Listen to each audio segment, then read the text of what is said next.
1 or 2 meetings a month, all school boards are limited in what they can do. How should the board decide what's most important? First of all, we have 1 meeting a month, which I do not believe is adequate. And I think if you've got problems, you really need to talk about it. And in this day and age, too many people run in different directions, and it's a hard time getting them all together. But it should really be important to get people's input. And if it takes 2 meetings a month, that's what it ought to take. I think the first thing you've got to do is you've got to be willing to listen to people.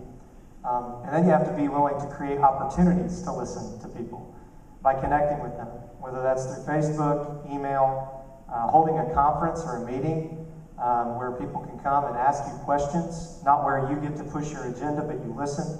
And also just being at public events, being in the community, being at public events, allowing people to approach you, I think is the first step in terms of deciding what's most important, because you've got to hear from the community. On an administrative side, boards can hold executive sessions to work out details before decisions have to be made in meetings. The biggest complaint of my mother, who was a school treasurer for a small rural school in Indiana for over 25 years, was that board members did not read their board packets given to them and get prepared before meetings happen. They come uninformed and ill-prepared.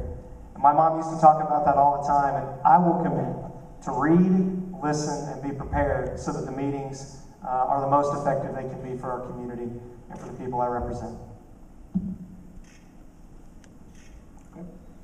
I think this is an area that the current board is struggling with.